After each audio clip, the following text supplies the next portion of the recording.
que empecemos con la clase de hoy y estamos estudiando los viernes las epístolas generales, o sea, las cartas generales. Estamos en Primera de Juan y vamos ya entrando al capítulo, saliendo del capítulo 2 y entrando al capítulo 3, porque no terminamos el capítulo 2 la vez pasada. Voy a hacer un repaso rápido, como siempre lo hago, de puntos muy elementales. Ustedes están viendo ahí que dice el verso 1 del capítulo 1 de Primera Juan. Dice lo que era desde el principio, lo que hemos oído y lo que hemos visto con nuestros ojos y lo que hemos contemplado y palparon nuestras manos tocante al verbo de vida. Así es como Juan inicia Primera de Juan y así es como Juan inicia también su evangelio, el evangelio de Juan, hablando del verbo de vida, hablando del logos o hablando de la palabra. Estas tres palabras, logos, verbo de vida o la palabra, corresponde a una misma idea.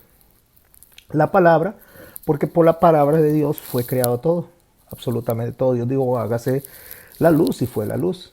El Señor dice, sepárese la luz de las tinieblas y se separan. O sea, Dios con solo hablar nos trae una enseñanza a la Biblia de que Dios con solo hablar, Él crea. Su palabra es creadora.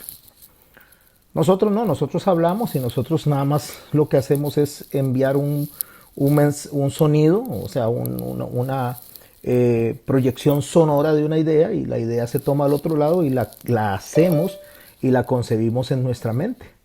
Dios no es así. Dios dice ejemplo, Dios dice hombre y se crea el hombre. Dios dice amor y se genera amor.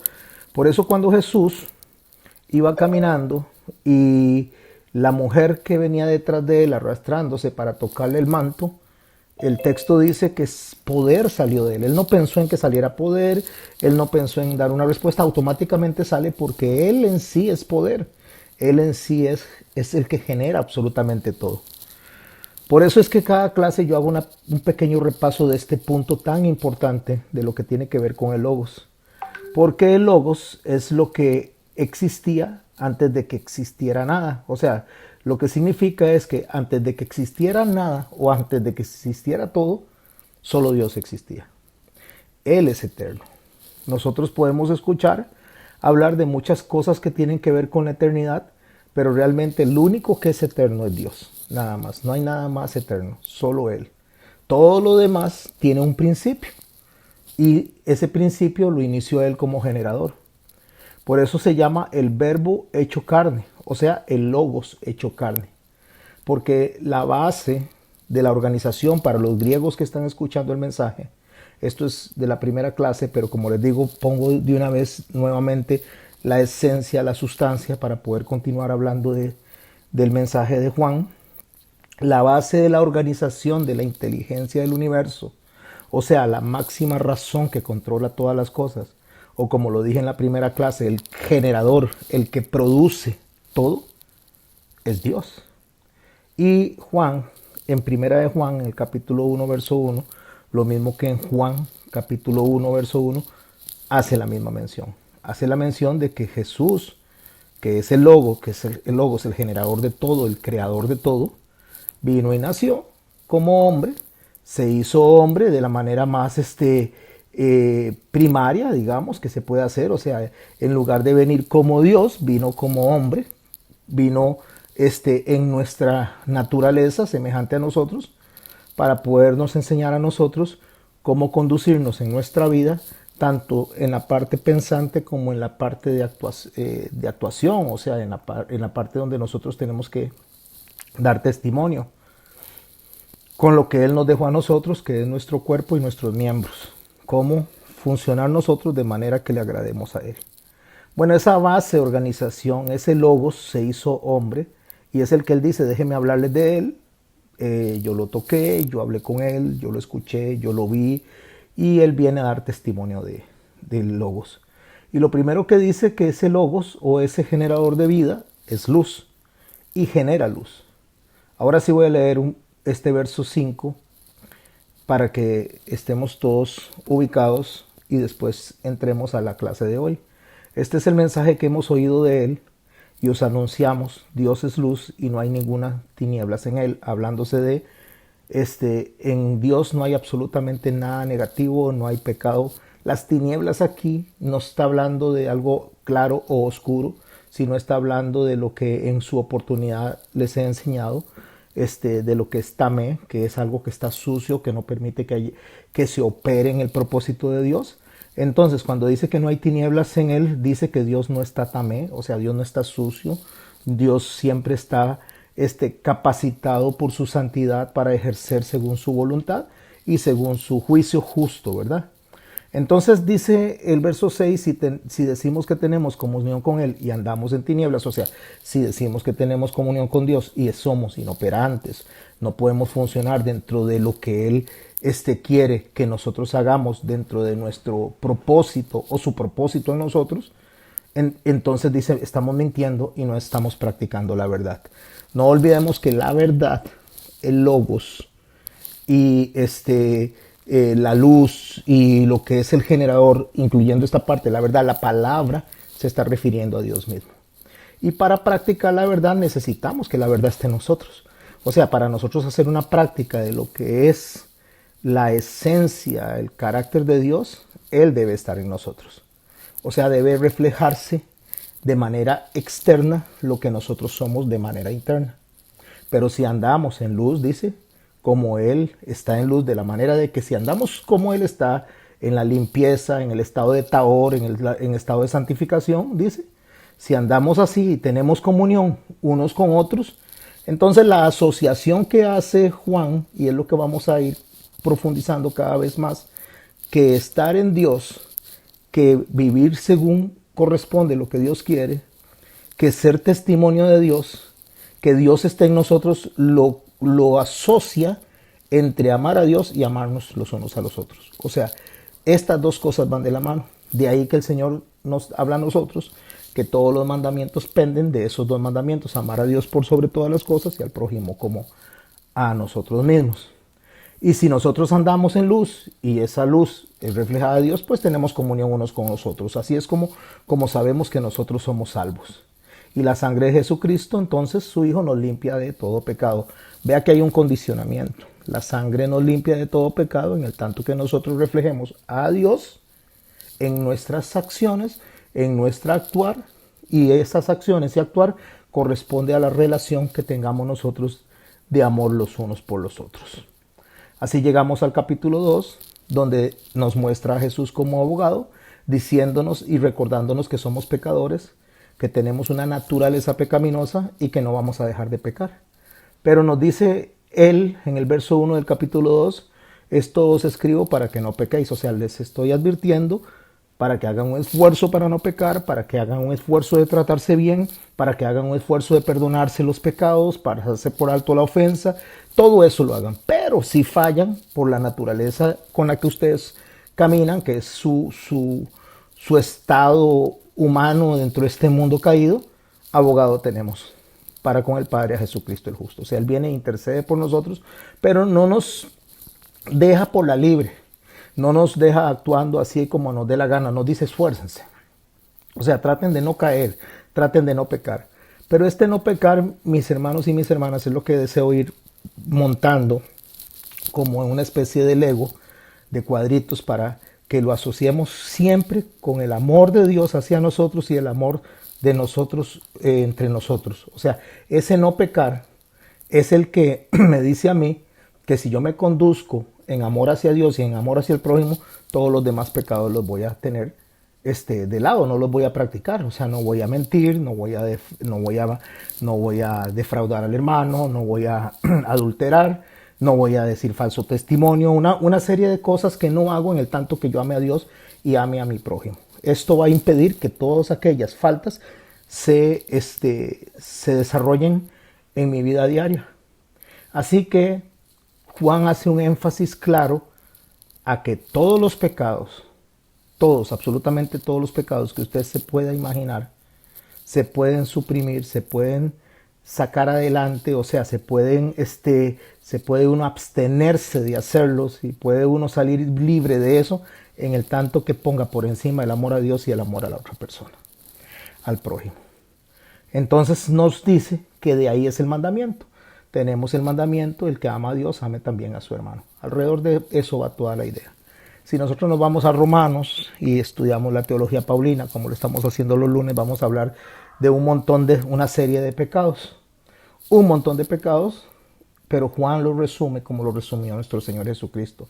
Deja de lado todo eso y dice, compórtense aquí. Y cuando ustedes se comporten en esta área, se estarán comportando en todas las áreas. Después hablamos de lo que era una boda judía y por qué nuestro Señor tenía que morir y resucitar para hacernos a nosotros aceptos delante de Dios como la novia para casarse con nosotros y Él morir y resucitar para ser el novio y poderse casar con nosotros, entendiendo que Jehová es el esposo desde el principio y Adán y Eva fueron los que pecaron y hubo que darles carta de repudio, expulsarlos, para que una vez que haya arrepentimiento, muerte y resurrección, entonces podamos unirnos de nuevo al propósito principal, que es que vivir en un ejad, en una unión con Dios. Como les digo, el decir esposa y esposo es algo muy romántico, es algo para nosotros entender esa unión física que hay entre un hombre y una mujer, para poder entender la unión espiritual entre Dios y nosotros. Pero más que una cuestión carnal o metafórica, es una cuestión real, es una realidad que el espíritu de nosotros está conectado al espíritu de Dios a través de su mismo Espíritu Santo, ¿verdad? Entonces ese es el mandamiento que dijo: amarás al Señor tu Dios con todo tu corazón, con toda tu alma, con toda tu mente. Ese es el primer y gran mandamiento. Y el segundo es semejante: amarás a tu prójimo como a ti mismo. Ahí es donde apunta todo, ahí es donde apunta el sacrificio de Dios. De hecho, Juan 3:16, el versículo más famoso que hay en todo el mundo es amar, porque de tal manera amó Dios al mundo. Todo va alrededor del amor, pero no significa que porque Dios ama, todo el mundo se va a salvar. No, Dios ama y Dios da la provisión de salvación, pero no significa que todas las personas se van a salvar, porque hay una parte de nosotros que debe de participar dentro de lo que Dios nos hace a nosotros, nos llama, que es justamente su naturaleza en nosotros. Y recordemos que su naturaleza principal es que Dios es amor. Dios es omnisciente, Dios es omnipresente, Dios es sabiduría, Dios es ira, Dios es justicia, pero principalmente Dios es amor. Y esa es la parte que apunta a nosotros en la cruz, en 4 direcciones. Estoy tratando de hacer lo más reducido posible para poder entrar al mensaje de hoy. En 4 direcciones en la cruz es cuán ancho es el amor que abarca a todos los seres humanos, cuán largo es porque se extiende por toda la eternidad, y cuán profundo es el amor porque puede alcanzar a la persona más culpable, a la persona con la condena mayor que nos podamos imaginar, y cuán alto es como para poder llevarnos a la presencia de Dios. Y así es como tiene que actuar nuestro amor hacia las demás personas, en la misma forma: ancho, largo, profundo y alto. Que no podemos llegar a esa capacidad de amar como la que Dios ama, como la que Jesús ama, pues debemos de intentarlo, porque el Señor lo que nos llama a nosotros es a esforzarnos y ser valientes, y es en esa área justamente, esforzarnos y ser valientes en ser como Él es para con nosotros, amar a su iglesia. Y nos dice que ese es el nuevo amor que se presentó en la cruz. ¿Para qué? Para enseñarnos a nosotros y redefinir bien lo que es el amor. Este amor, dice el verso 8 del capítulo 2, se escribe un nuevo mandamiento, que es un mandamiento nuevo, verdadero en Él. ¿Qué significa que es verdadero en Él? Que Él dio testimonio de que realmente Él cumplió con ese amor hasta la cruz. Y que las tinieblas en nosotros van pasando. ¿Qué es que las tinieblas van pasando? Recuerde que las tinieblas, inmundicia, es inoperancia, es suciedad, es estar nosotros fuera del propósito. Van pasando, significa que poco a poco vamos cambiando. Eso se llama formación, y eso nos lleva a nosotros a entender lo que significa la santificación. Porque la luz verdadera ya alumbra, o sea, la figura de Dios, lo que es la guía de Dios, que es el Espíritu Santo, que nos guía a toda verdad. Recuerde lo que es verdad: Cristo es verdad, y nos guía a recordar lo que Él nos enseñó, Todo eso va alrededor de nuestro caminar en el día a día y las tinieblas van pasando. O sea, vamos pasando de las tinieblas hacia la luz admirable. Y la medida que tenemos que tener del amor está en la parte moral y en la parte práctica. En la parte moral, ¿cómo? Entendiendo cuál es el mensaje que Dios tiene para nosotros de cómo debemos de conducirnos, y la parte práctica es cómo nos conducimos, o sea, saber y hacer, no solo saber, porque el problema principal es que muchas personas saben y no hacen, y el Señor dice que debe haber una asociación entre lo que yo sé y lo que yo hago, debe haber ese matrimonio entre mi interior y mi exterior, o sea, lo que yo proyecto hacia las personas y lo que yo soy. Eso debe estar. Si eso está desasociado, si yo adentro soy una cosa y proyecto otra, eso se llama hipocresía. Bueno, ¿y dónde se pone en práctica eso? Eso se pone en práctica en cómo nos amemos los unos a los otros, como cristianos, o sea, los hermanos, los unos a los otros como hermanos. Y Jesús viene y hace una extensión del amor aún más grande. Dice, amen a sus hermanos y amen a su enemigo también. Ahí es donde Él viene y extiende, le da una extensión a abarcar, a amar a todas las personas. No significa estar de acuerdo con todas las personas. Significa amar a las personas y pensar en las personas, todas las personas, no importa quién sea, pensar en esas personas de manera positiva para nosotros también comportarnos como Cristo, a orar por todos los seres humanos. Ok, así es como llegamos al capítulo, al final del capítulo 2, que es lo que estamos estudiando, entendiendo lo que es el amor redefinido a través de lo que Jesucristo nos enseñó y nos modeló. Así llegamos al capítulo 2, verso 18, y empiezo a leer, y ahora sí voy a explicar palabra por palabra con esto en mente. Yo creo que nos trajo un refresco completo, aunque duramos como 15 minutos en esto, pero es un refresco para poder introducir nuestra mente dentro del mensaje sin perder detalle. Hijitos, dice, hijitos, y préstele atención a esto porque por eso lo estoy poniendo en rojo. Ya es el último tiempo. Ya es. Esto se escribió hace más de 2000 años. 2000 años tal vez. Y ya en ese momento él dice, ya es el último tiempo. No dice, será el último tiempo. Porque el último tiempo comenzó con nuestro Señor Jesús predicando.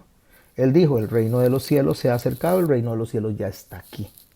Lo que significa que ya Dios dio el último trazo para la humanidad, que cuando Él mismo vino a explicar cómo Dios quiere ser adorado, cómo Dios quiere ser servido, cómo Dios quiere ser obedecido y cómo quiere que nos tratemos nosotros entre nosotros mismos. Él vino, puso las pautas, sembró la semilla que es la enseñanza y se fue y dice que va a volver. Mientras tanto nosotros empezamos en estos últimos tiempos, que es lo que está catalogado como la última, le podríamos decir el último tercio o el último día de la humanidad, donde ya es el último tiempo.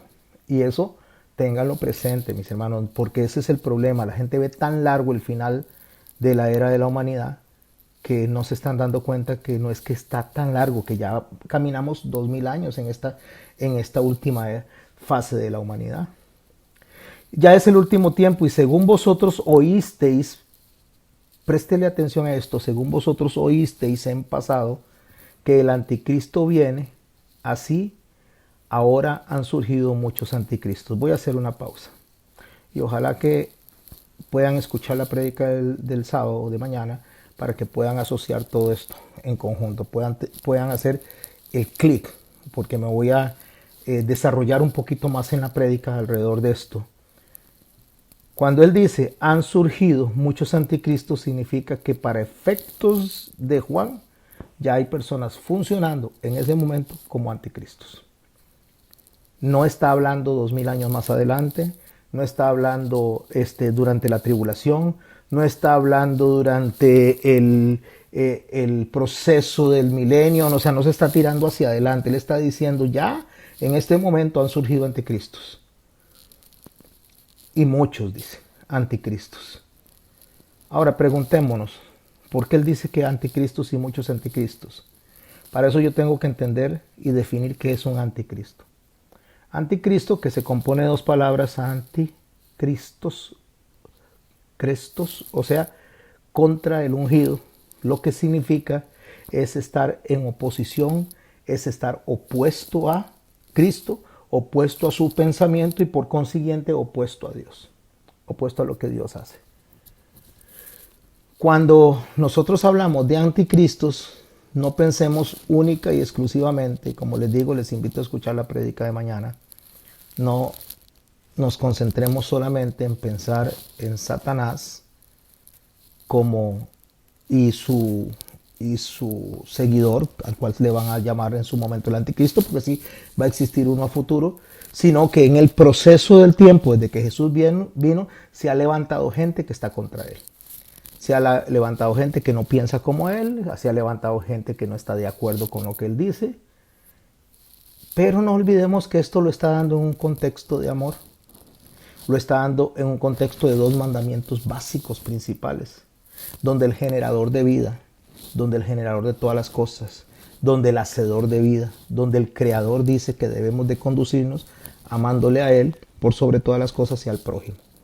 Entonces, si yo aparto todo y aparto cualquier pecado que a nosotros se nos ocurra, se nos puede ocurrir, podríamos pensar en el adulterio, podríamos pensar en la sodomía, podríamos pensar en el homosexualismo, en los asesinatos, todos esos pecados los voy a apartar no porque no existan, los voy a apartar no porque no se practiquen, sino que me voy a concentrar en la idea central de cómo Juan está enseñando su epístola. Juan está enseñando su epístola de esta manera. El que no ama no ha conocido a Dios.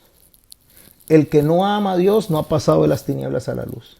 El que no ama a su hermano permanece en tinieblas. Ese es el centro de la idea de Juan en sus epístolas. Y si esto no se practica, si no practicamos el amor a Dios por sobre todas las cosas y el amar al prójimo como a nosotros mismos, entonces Juan dice que esto nos lleva a los otros pecados, a todos esos pecados. A matar, a blasfemar, a mentir, a denigrar, todo lo que se le ocurra. Cuando digo todo lo que se le ocurra, piensa en todo. Esto, en la no práctica de esto, nos lleva a eso. Cuando yo veo eso y veo lo de los anticristos, y han surgido muchos anticristos, y por eso conocemos, dice que es en presente, está hablando en su presente el último tiempo. Lo que está hablando Juan es que a pesar de que Dios vino a enseñarnos personalmente cómo quiere ser adorado, cómo quiere ser servido, cómo quiere ser que nosotros acatemos sus órdenes, a pesar de eso, las personas no quieren hacer lo que Él dice. Y en ese contexto es que Juan lo está diciendo. Juan lo que está diciendo es, si usted no puede amar a su hermano, usted es un anticristo. Si usted no puede perdonar a su hermano o a su hermana, usted es un anticristo. Si usted no puede pasar por alto la ofensa, usted es un anticristo. Si usted no puede orar por el alcance del amor de Dios hacia muchas personas en el mundo, aunque no sean de su misma denominación, aunque no sean de su mismo país, aunque no tengan las mismas ideologías suyas, incluyendo ideologías de pensamiento en cuanto a inclinación sexual, no importa lo que sea, si usted no puede pensar como Dios en orar para que las personas vengan al arrepentimiento, usted es un anticristo. Como le digo, mañana vamos a ampliarlo, casi con las mismas palabras, pero ya en una prédica hay ciertos factores que se tocan que nos ayudan a nosotros a meternos un poquito más en el mensaje. Cuando yo analizo esto, mis hermanos y mis hermanas, y pienso en la cantidad de denominaciones que se han multiplicado, digo porque Jesús fundó una iglesia nada más, no fundó muchas iglesias, fundó una, y hay 46,000 denominaciones cristianas, eso sin contar todas las que no son cristianas, pero voy a hablar solamente de las cristianas, 46,000 denominaciones cristianas que han nacido a través de la división, que han nacido a través de que alguien no está de acuerdo y quiso hacerse su propio castillito y levantar su propio castillito Y peor aún, en el nombre de Cristo. O sea, levantamos un castillo, decimos que es en el nombre de Cristo, decimos que lo estamos adorando, pero realmente somos anticristos. Anticristos porque el Señor dice perdone, pase por alto la ofensa. Yo posteé hace poco algo que decía que hay gente que anda plantando iglesias y ni siquiera ha podido estar plantada en una. ¿Por qué? Porque nosotros podemos decir voy a ir a plantar una iglesia, pero yo no puedo ir a plantar algo, decir que estoy plantando algo en el nombre de Cristo, cuando ni siquiera pude resolver lo que está atrás. Cuando me vine porque no soporto ver a un hermano, cuando me vine porque no puedo sentarme a la misma silla con él por lo que me hizo, aunque se haya arrepentido, aunque Dios lo haya perdonado, pero no puedo digerir eso, yo soy un anticristo. Y es que ahí está el problema, mis hermanos. Por eso es que le digo, este tema me ha golpeado mucho. Me ha golpeado mucho porque la palabra debe ministrarlo a uno primero. Y me ha golpeado mucho porque yo creo que la mayoría, por no decir todos, los que nos decimos creyentes, caemos en este tipo de conductas. Y caemos en este tipo de conductas cuando nos vemos que nosotros preferimos alejarnos en vez de confrontar y resolver lo que tengamos que resolver.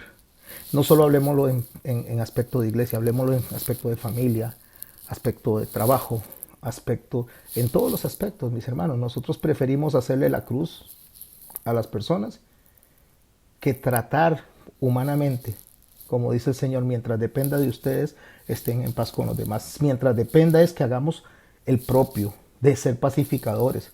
Pero nosotros, en lugar de ser pacificadores, de hacer el propio, más bien nos comportamos como anticristos.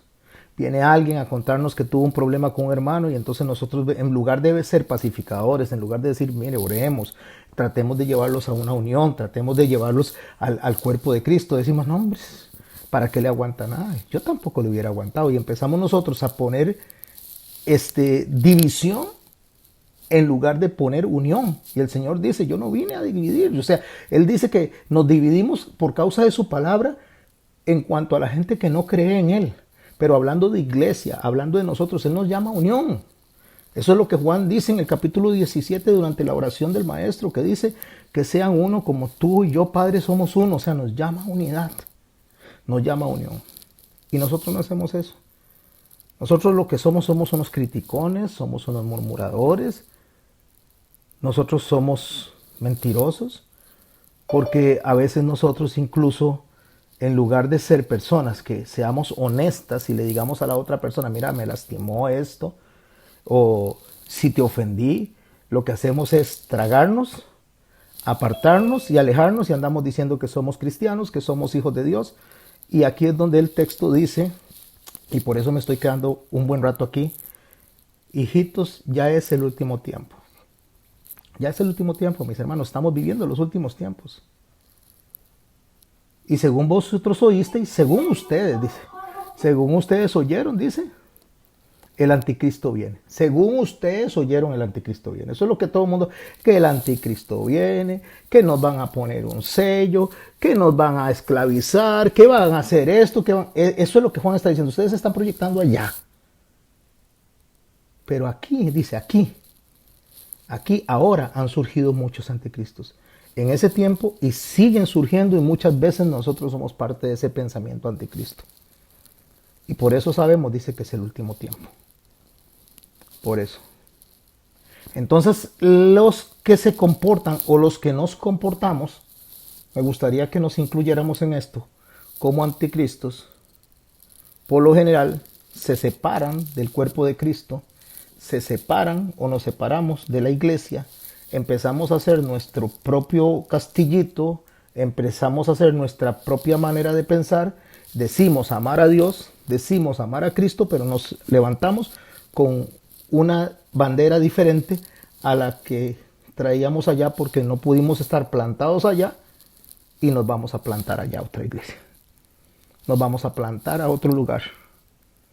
De ahí vienen los divorcios, de ahí vienen los padres que abandonan a los hijos, de ahí vienen las mujeres que abandonan a la familia y se van con otros. O sea, empecemos a sumar porque todo es a raíz de lo mismo, de violentar los dos primeros mandamientos, amar a Dios y al prójimo.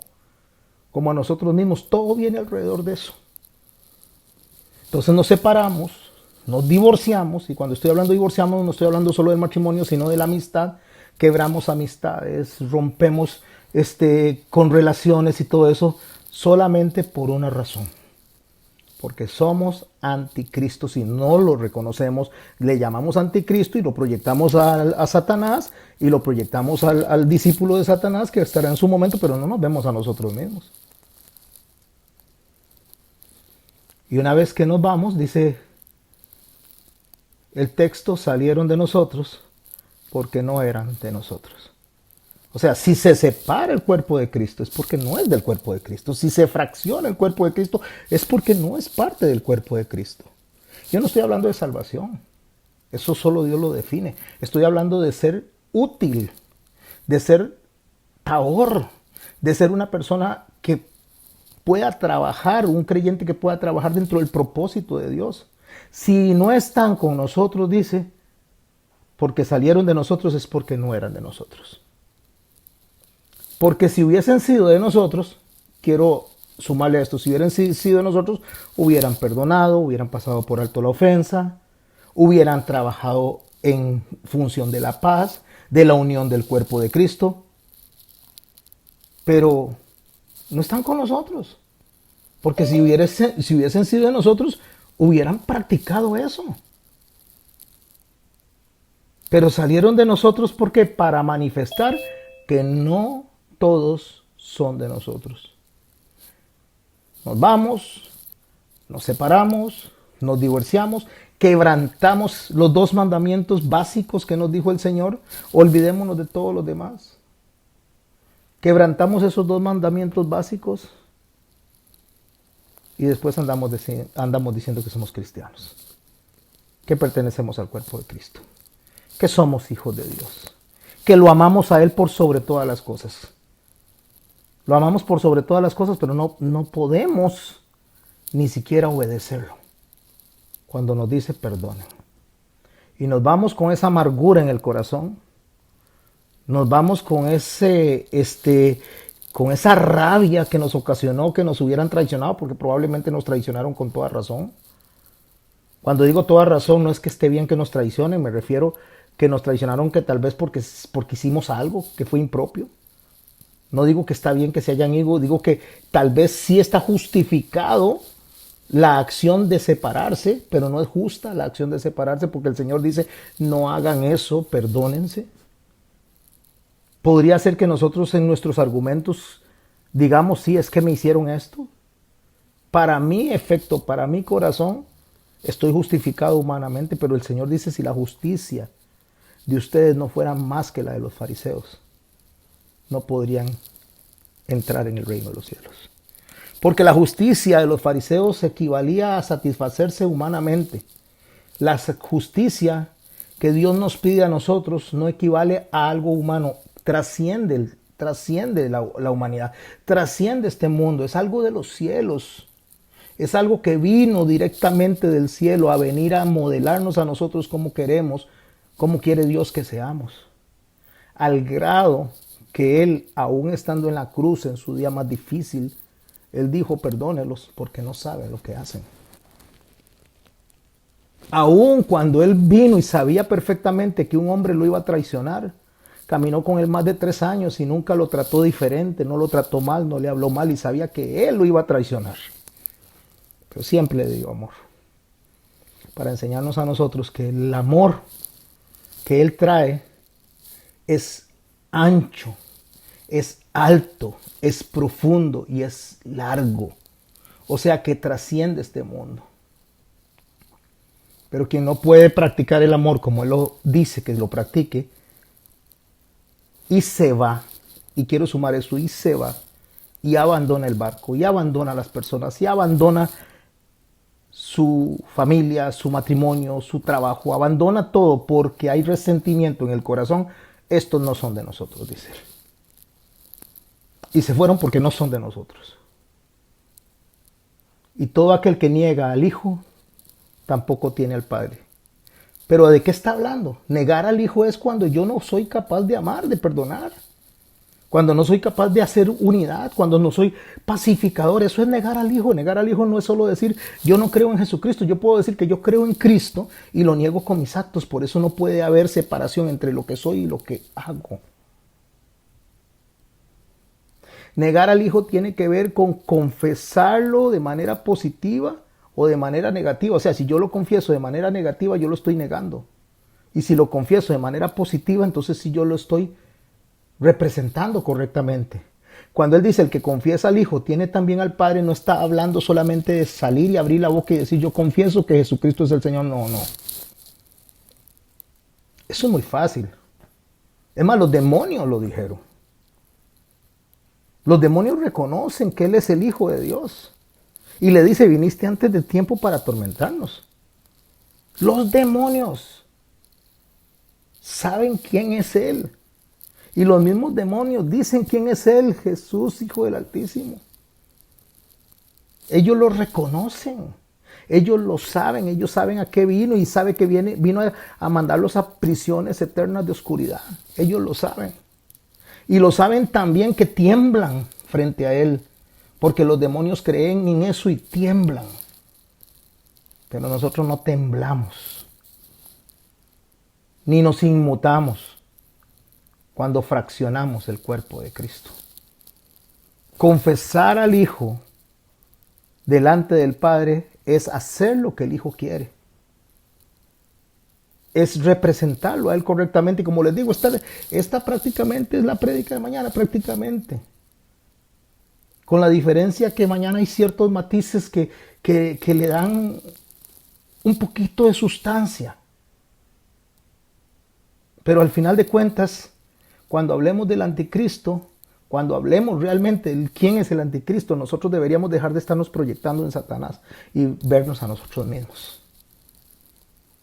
Si bien es cierto que Satanás es el mentiroso desde el principio, si bien es cierto que Satanás es el que infunde en este mundo y provoca a este mundo a pecar, a nosotros, a los que somos hijos, no debería de provocarnos a eso. Porque estamos revestidos, estamos perdonados, tenemos al Espíritu Santo, tenemos la capacidad y el entendimiento para decir no. Vea cómo lo dice Juan. Lo que habéis oído desde el principio. ¿Qué es lo que vimos desde el principio? Todo lo que viene hablando. Que Dios, el generador de vida, el hacedor de todo, el que nos hizo a nosotros incluso con mucho más capacidad que los ángeles, porque los ángeles son santos, son poderosos, son creativos. Pero no tienen lo que tenemos nosotros. Solo a nosotros se nos hizo semejantes a Dios, no a los ángeles. ¿Cuál es la semejanza que tenemos con Dios? La posibilidad de amar voluntariamente, la posibilidad de decidir voluntariamente, la posibilidad de decir sí o no. La posibilidad de decirle, Señor, yo te amo, y la posibilidad de decirle, Señor, yo voy a seguir lo que tú me dices, yo voy a caminar en la dirección que tú me dices.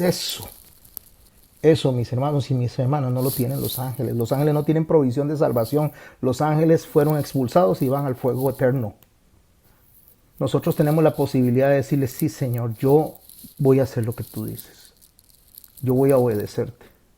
Así que lo que hemos oído desde el principio permanezca en vosotros, dice. Lo que hemos oído es que Dios mismo se vino a la tierra a modelarnos, y no solo eso, sino que Emmanuel, Dios en nosotros, a través del Espíritu Santo, Él habita en nosotros para poder llevarnos a nosotros a buen puerto.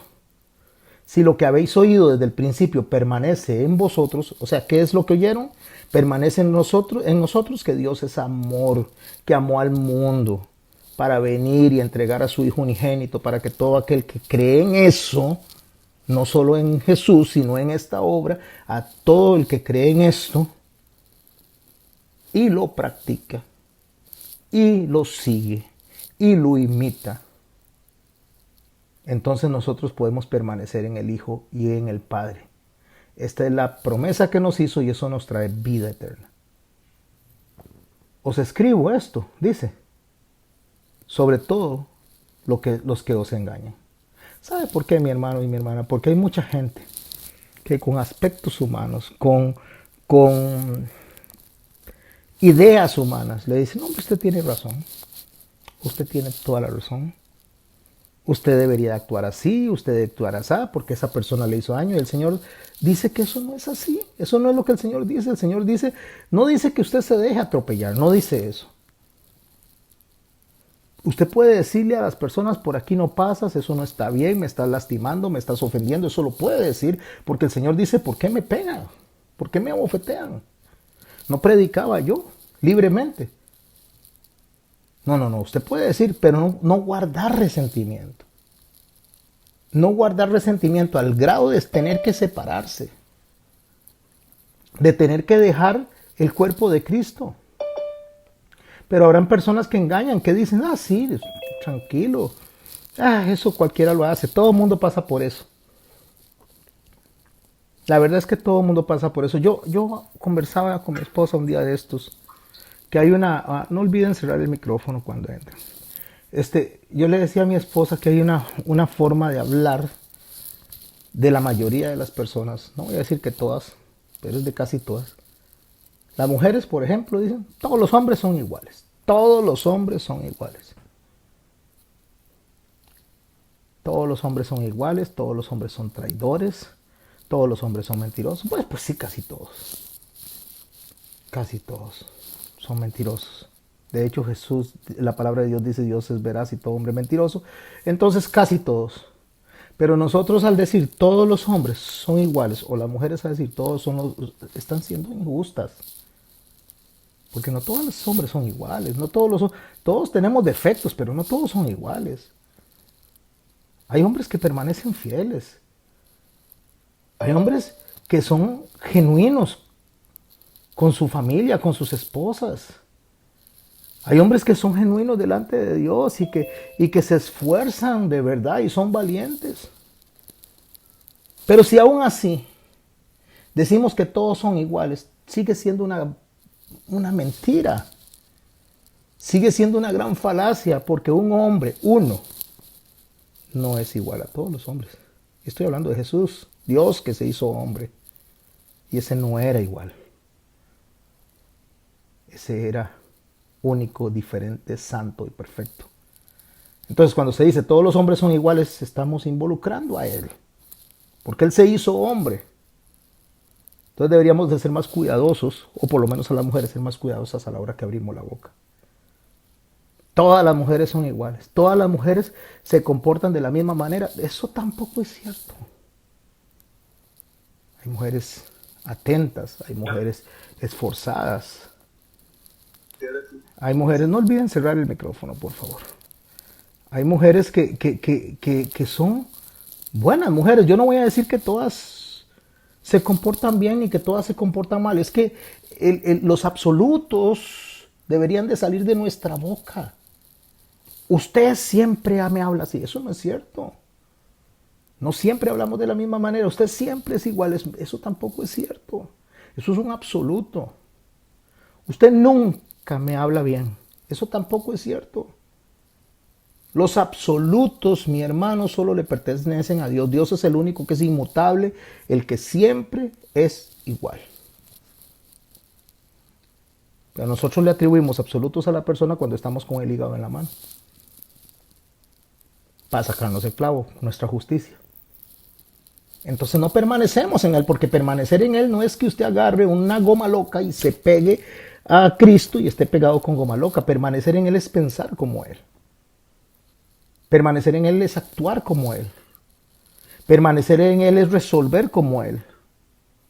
Permanecer es seguir todos sus mandamientos al pie de la letra.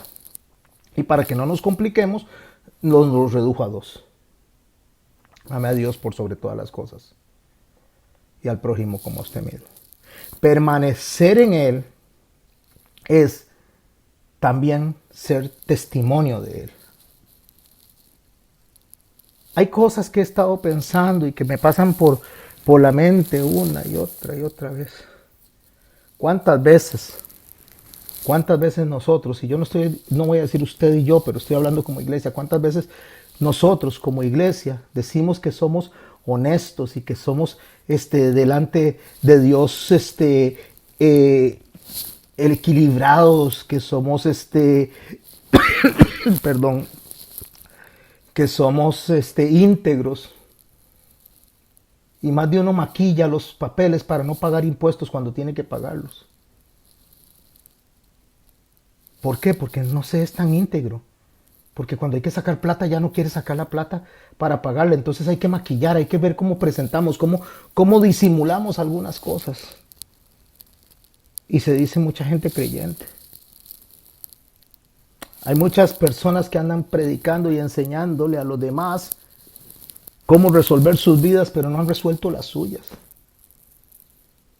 Estoy hablándole de manera general, mis hermanos y mis hermanas. Eso es ser anticristos. Eso es pensar contrario al pensamiento de Cristo. Eso es no permanecer en Él. Dejemos de estar pensando en el que va a gobernar el mundo, porque habrá uno que va a gobernar el mundo. Sí, sí va a venir uno, pero desde ya nosotros somos parte de ese pensamiento nocivo de la iglesia. La que divide, la que ultraja, la que critica, la que murmura. La que por delante ve a la persona y lo abraza y hola, ¿cómo estás? Y por detrás se lo está hartando. ¿Cómo es posible que nosotros digamos que somos una cosa pero nos comportemos de otra? Las mamás que le esconden a los esposos las cosas equivocadas que hacen los hijos, haciendo de sus hijos diositos. Porque los ponen por encima de Dios, que mienten para protegerlos. Tratando de meterlos en una cápsula, en una burbuja. Eso es ser anticristo. Eso es ir contrario a Cristo, porque el Señor dice que no hay nada oculto que no haya de ser manifiesto ni escondido que no salga a la luz. O sea, no importa cuán escondido quiera tener a un hijo, la conducta de su hijo, Dios la va a sacar.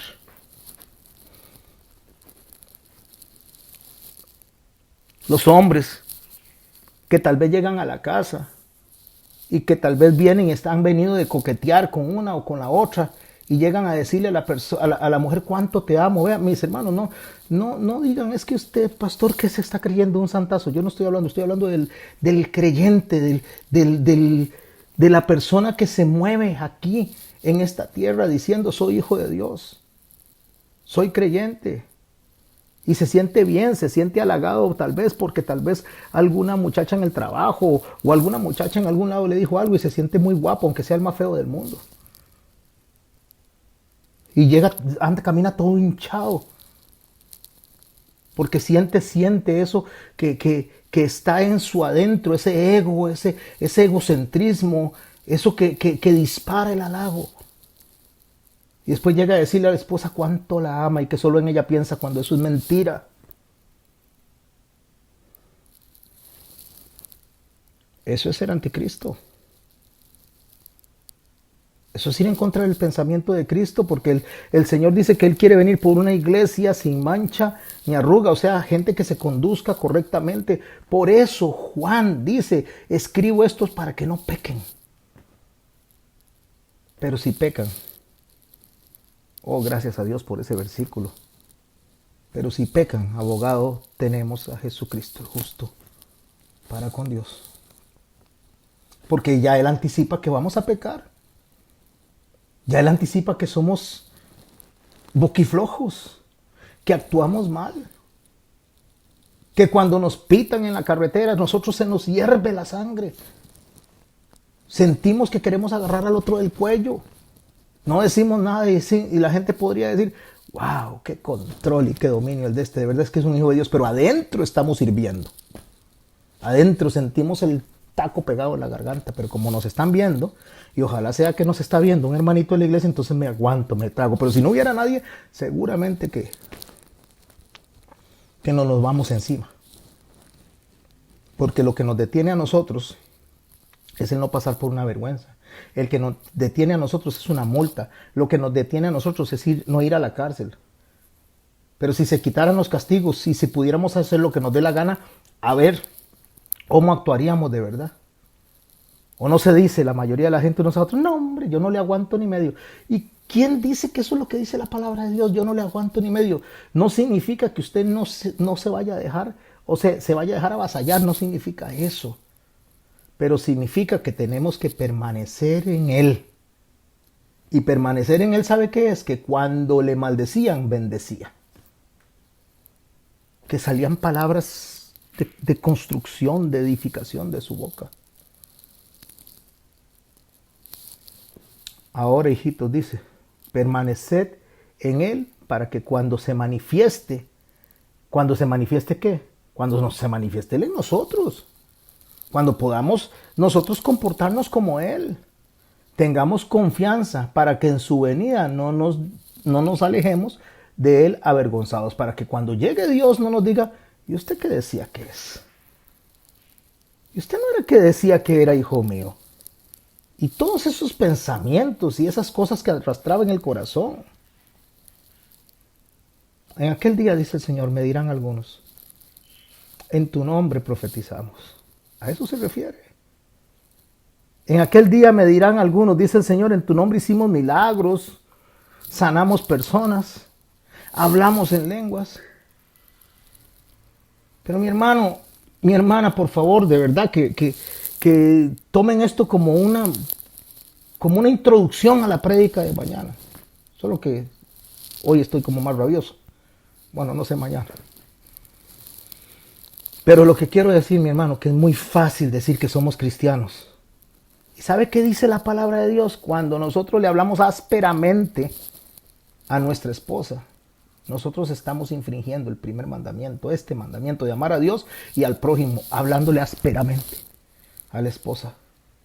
Porque quien no vela por su casa, y no solo está hablando de la parte económica, sino también de la parte de tratarse los unos a los otros de manera respetuosa, le será contado por pecado.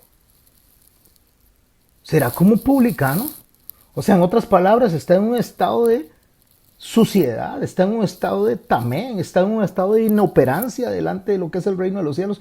Ah, no, pero nosotros nos echamos flores. Analícese, mi hermano y mi hermana. Analícese, por favor, usted. Yo me analizo. Cada vez que estoy hablando, yo me analizo. Yo toda esta furia que ustedes ven que está saliendo de mí es porque yo me enojo conmigo.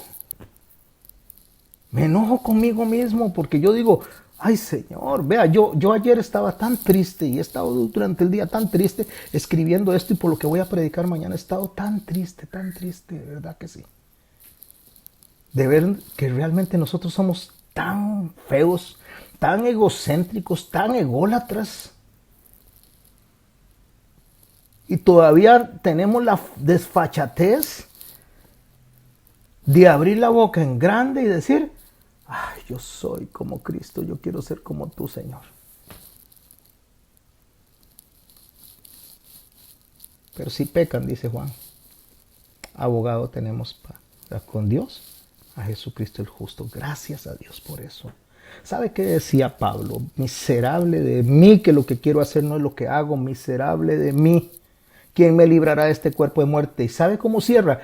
Pero gracias doy a Dios por Jesucristo. ¿Por qué? Porque lo dice el verso 29. Si sabéis que Él es justo, ¿qué es ser alguien justo? Es ser equilibrado, ser obediente. Y Él vino a hacer lo que el Padre quería que hiciera. Al grado de ir a la cruz a morir. Estamos hablando de Logos, del generador de vida, del creador de todas las cosas, del eterno, del omnipresente, del todopoderoso, del omnisciente. Y fue a la cruz para pasarnos de nuestro estado de enemigos a hacernos sus amigos, a unirnos a Él. Y eso es algo que nosotros tenemos que tener en conocimiento, saber también. Sepan también que todo el que hace justicia es nacido de Él. Hacer justicia es hacer lo que Él hizo. Obedecer como Él obedeció. Dar como Él dio. Recibir como Él recibió. Déjeme plantear esto. Dar como Él dio amor. ¿Y qué recibió Él? ¿Cómo Él recibió? Él recibió mal. ¿Y qué devolvió? Amor. Mientras le maldecían, bendecía. Y eso es lo que nos identifica, mis hermanos y mis hermanas, si somos o no somos hijos de Dios. ¿Cómo nos conducimos nosotros? No con su mamá, no con sus hijos. Es muy fácil amar a los que nos aman, no lo digo yo, lo dijo Jesús. Es muy fácil hacerle bien al que me hace el bien, eso es muy fácil, eso cualquiera lo hace, dijo nuestro Señor. Pero hacerle el bien al que nos hace el mal, eso es otra cosa. Eso solo alguien que sea renacido, alguien que tenga el Espíritu Santo, que sea sellado por Cristo, eso lo puede hacer. Por eso nos identifica a nosotros como hijos de Dios, cómo nos conducimos nosotros hacia los demás. Claro, una mamá por el hijo hace lo que sea. Si tiene que caminar bajo la lluvia, camina bajo la lluvia. Si tienen que caminar un papá y una mamá, y hablando mayormente de la mamá, pero si tienen que caminar y llevarse el sol y trabajar de día y de noche fuerte por sus hijos, lo van a hacer. Pero por la iglesia de Cristo, por hermanitos que son medio odiosos, que nos palmetean por detrás y por allá nos están comiendo, eso es otra cosa. Eso no es cualquiera. Eso solo un hijo de Dios lo puede hacer. Pero Juan en su teología dice, si no lo haces así, eres un anticristo. Mirad, dice, capítulo 3, mirad cuál amor nos ha dado el Padre, para que seamos llamados hijos de Dios. Vea la cantidad, la majestad, la hermosura del amor que hemos recibido. ¿Cuál amor recibimos? Que siendo en forma de Dios, no escatimó ser como Dios, sino que no se aferró a eso, sino que dejó su posición de Dios para venir a hacerse hombre y morir en una muerte de cruz, para que hoy en día toda rodilla se doble y toda lengua confiese que Él es el Señor. ¿Cómo? Que nos paremos ahí y levantemos las manos. Sí, muy bonito. Y digamos, Señor Jesús, tú eres el Señor, Señor. Nos arrodillamos y Señor, tú eres el Señor. Sí, muy bonito, eso es muy bonito. Pero no es nuestro cuerpo el que se tiene que postrar, es el alma la que se tiene que postrar delante de Él. Es el alma la que se tiene que humillar. Son nuestras acciones. Somos nosotros los que nos tenemos que rendir delante de Él. Es la esencia de lo que somos nosotros. Porque cuando hay un divorcio entre lo que yo siento adentro y lo que hago, eso se llama hipocresía. Vaya, dice el Señor. Y cuando estés aquí en el altar a presentar tu ofrenda, y no voy a hablar como mercader de la fe, de los que hacen plata con esto. Él está hablando de la ofrenda, de adoración, de venir a orarle, de adorarle, de servirle. Cuando venga a presentar esa ofrenda, si se acuerda que su hermano tiene algo contra usted, vea que dice, si su hermano le ha hecho algo, vaya y pídale perdón. Señor, pero si él me hizo algo a mí, él fue el que me maltrató, ¿por qué le voy a pedir perdón? Bueno, sencillo, porque yo vine a morir por ustedes, que eran mis enemigos, y les estoy pidiendo que hagan lo mismo que yo hice. Yo los amé primero, yo los busqué primero, y que me imiten a mí, eso es lo que yo les estoy pidiendo. Eso es muy difícil. Sí, es muy difícil. Claro que sí, o sea, no es sencillo. Porque estas cosas las escribo, dijo Juan, para que no pequen. O sea, las escribo para que ustedes hagan el esfuerzo. Pero si no pueden, pero si les cuesta, pero si tropiezan, abogado tenemos para con Dios a Jesucristo el justo. Amados, dice. Mira cuán amor nos ha dado el Padre para que seamos llamados hijos de Dios, pero esto el mundo, por esto el mundo no nos conoce, porque no le conoció a Él. Eso no lo puede entender el mundo. Pero vea lo que dice el verso 2, amados, ahora somos hijos de Dios y aún no se ha manifestado lo que hemos de ser. Ya somos hijos de Dios, ¿por qué? Porque Él nos rescató, porque Él nos salvó, porque Él nos redimió, porque Él nos selló, Él nos garantiza la salvación, pero todavía nos falta crecer. Nos falta santificarnos. Nos falta ir siendo más luz y menos oscuridad. Porque aún falta, estamos en ese proceso de santificación. Pero sabemos que cuando Él se manifieste, o sea, cuando ya Él venga por su iglesia, cuando Él se presente, seremos semejantes a Él porque le veremos tal como es. O sea, ahí tendremos un cuerpo regenerado, tendremos totalmente una conversión completa, totalmente glorificados, y en ese momento ya no habrá más llanto, no habrá más tristeza, no habrá más dolor. Mientras tanto estamos luchando con eso. Pastor, pero usted con lo que usted está enseñándonos ahorita, que dice que va a predicar para mañana, me está haciendo sentir, pero 10 grados menos que cero. Es más, 50 grados menos que cero. Yo ahí no quiero ir. ¿Cómo voy a ir? Me van a garrotear. Yo voy a salir ahí, pero con la cabeza gacha en el suelo. Una vez una persona dijo, es que no me gusta escuchar al pastor Garmendia porque lo hace sentir a uno pecador. Pues qué dicha, le cuento. Pues qué dicha. Porque yo igual me siento de pecador cuando escucho y leo estas palabras. Porque así es que tenemos que sentirnos. El problema es que llegamos a los lugares donde nos levantan el ego. Qué bueno que sos, qué maravilloso que sos. Eres la guerrera del Señor. Eres el guerrero del Señor. Eres el chineado de Dios. No. La iglesia es la niña de los ojos de Dios, la iglesia como tal. Y debemos amar a la iglesia con todos los hermanitos, que muchos tienen pulgas o muchos tenemos pulgas y tienen que sacárnoslas.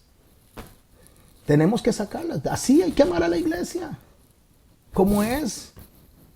¿Sabe cómo lo dijo el Señor? Yo no vine por los sanos, vine por los enfermos. El médico es para los enfermos, así que sepan que están en un proceso de formación. Por eso es que vamos a la iglesia. Porque es muy fácil con una perilla sentarse en la casa y poner y dar un perillazo. O si el predicador dice algo que no me gusta, lo apago. Listo, lo apago, ya no hable más este predicador. Pongo a otro. Pero estar en la iglesia con los demás hermanos. Pastor, es que vieras, mientras estábamos en la adoración, estábamos adorando con las manos bien levantadas y Pepito Cuevas estaba chateando. Mientras estábamos adorando y estábamos levantando las manos, Pepito Cuevas estaba viendo el partido de la Sele. Así me han dicho. ¿Y usted por qué no estaba adorando? Le digo. Si estuviera adorando no se daría cuenta de lo que estaba haciendo el otro. Entonces usted tampoco estaba adorando. Pero somos muy ligeros, muy fáciles de señalar y juzgar al otro. Y no nos estamos dando cuenta que nosotros estamos haciendo lo mismo o peor.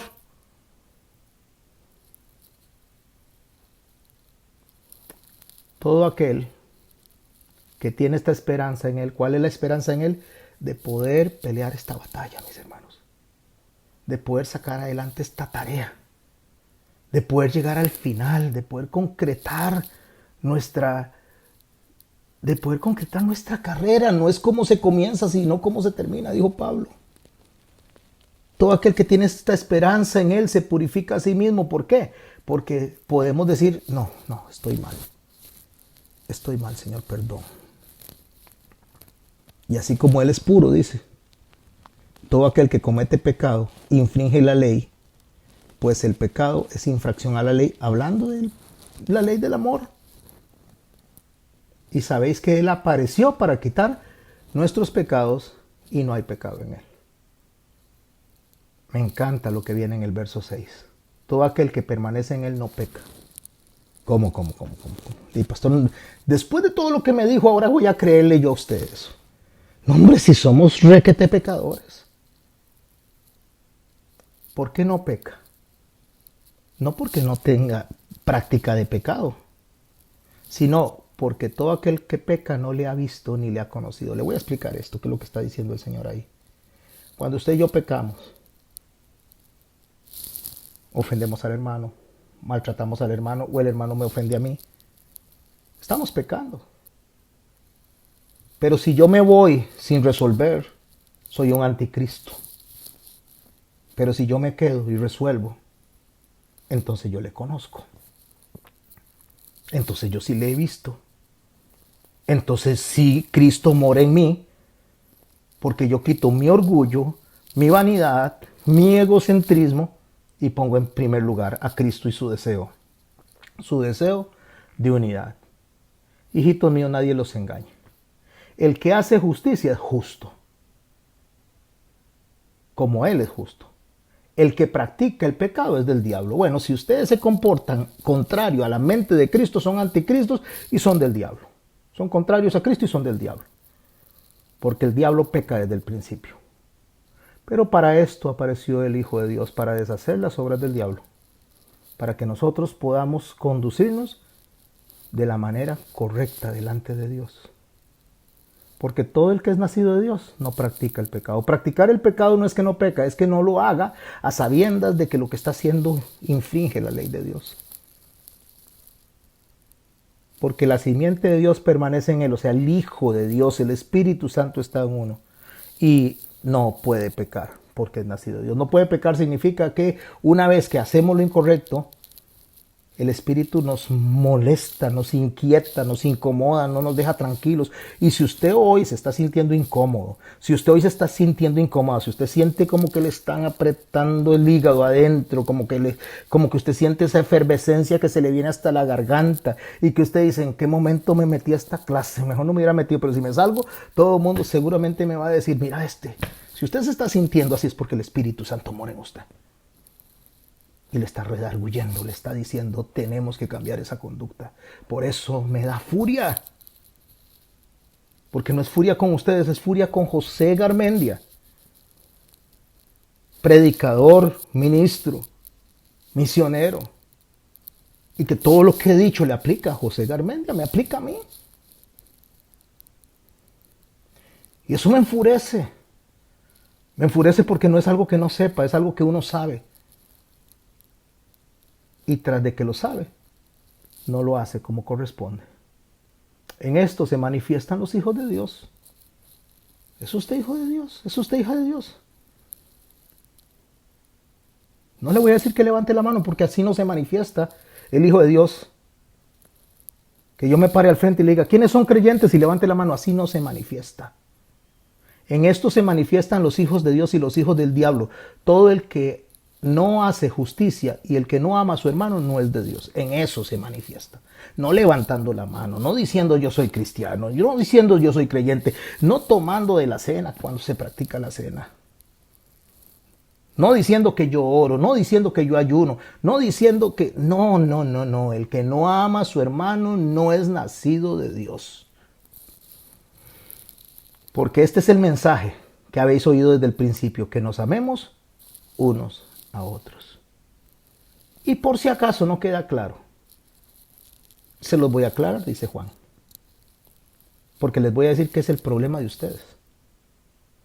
¿Cuál es el problema del ser humano? ¿Cuál es el problema de por qué ustedes no quieren amar a las otras personas? ¿Por qué no se sienten bien? No amen como Caín dice que era del maligno y mató a su hermano. ¿Por qué lo mató? Porque sus obras eran malas. Las de Caín y las de su hermano justas. ¿Sabe por qué nosotros no soportamos muchas veces a las demás personas? Porque vemos a las demás personas nuestras conductas. Muchas veces la mayoría de los pedófilos se meten en organizaciones de pedófilos para defender a los niños porque adentro hay un pedófilo guardado, metido. Porque el mentiroso se identifica con la mentira y lucha contra la mentira. Porque el mentiroso es mentiroso y sabe y está viendo en aquel la mentira y se identifica con eso. Y lucha con eso. ¿Por qué nosotros andamos diciendo por todo lado a viento? Y tenemos 20 años, tenemos 30 años de ser creyentes, de ser de Cristo. Si nos basáramos en esto, tenemos 30 años de ser anticristos. Porque escribo esto, dijo él, para que no pequen. Y si pecan, abogados tenemos para con el Padre a Jesucristo el justo. Hermanos, no os extrañáis si el mundo los aborrece. Nosotros sabemos que hemos pasado de muerte a vida en que amamos a los hermanos y el que no ama a su hermano permanece en muerte. No se preocupe, ámelo. Tal vez los aborrezcan, pero sígale amando. Tal vez lo aborrezca, pero perdónelo. Pero no guarde eso, porque el que aborrece a su hermano es homicida. Y sabéis que ningún homicida tiene vida eterna permanente en él. En esto hemos conocido el amor, en que Él puso su vida por nosotros. Y por favor, préstele atención a esto porque ya casi cierro para que charlemos. En esto hemos conocido el amor, en que Él puso su vida por nosotros. También nosotros debemos, y este debemos es un imperativo, es una orden, es un mandamiento, no es una sugerencia. Debemos poner nuestras vidas por los hermanos.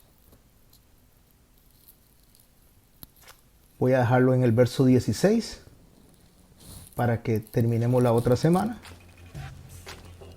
Déjenme ver cómo lo marco aquí.